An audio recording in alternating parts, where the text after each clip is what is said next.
single day. I'm gonna make something. Je me souviendrai toujours de cette nuit d'automne où le ciel de Bretagne berçait mes camarades plongés dans un sommeil profond. Nous étions en voyage scolaire pour le reste de la semaine. Le propriétaire du manoir dans lequel nous logions était plutôt grand, barbu et assez mystérieux. En effet, à notre arrivée, il était distant. Peut-être avait-il peur de nous? Enfin bon, revenons à notre histoire. Cette nuit-là, nous avions décidé, avec 2 de mes amis, d'attendre que les surveillants soient partis pour aller discrètement bavarder dans la salle de bain principale. Il était environ 1 heure du matin. Nous longions sans bruit les murs glacés du couloir. Nous arrivions enfin, après une longue traversée de petits pas, à notre destination. Lorsque l'on ouvrit la porte, elle grinça désagréablement. Je fus la dernière à passer par l'entrebâillement. Mais avant de pénétrer à l'intérieur, il m'a semblé apercevoir une ombre dans le couloir.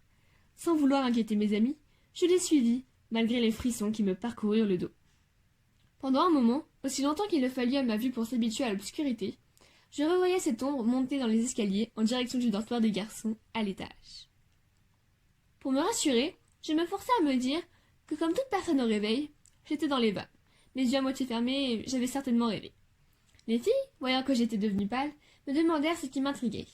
Je leur sortis un mensonge venant de nulle part et changeai de sujet. Après une vingtaine de minutes, je ne pensais plus aux derniers événements et j'étais enfin détendue. Mais soudain, un bruit me ramena à la raison. Les filles furent prises d'un sursaut et d'instinct je me dirigeai vers les toilettes, puis ouvris les portes, les unes après les autres. Je finis par trouver l'origine de notre frayeur. C'était simplement une chasse d'eau qui venait d'être tirée. Attendez, nous étions seuls. Comment était-ce possible? La panique monta, et comme si cela n'était pas suffisant, la fenêtre s'ouvrit violemment et heurta un vase posé sur le rebord. Il se brisa en 1000 morceaux sur le sol. Dans un élan de folie, nous nous ruions sur la porte de sortie, mais elle se referma avant même que nous réalisions ce qui était en train de se passer.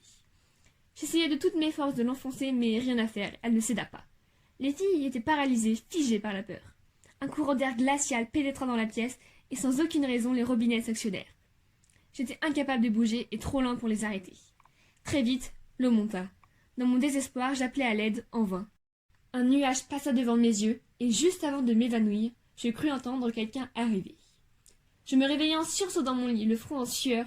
Je me redressa, et la première chose que je vis, c'était le propriétaire du manoir qui, juste avant de sortir du dortoir, me dit tout bas: « C'est dommage, je l'aimais bien ce vase. »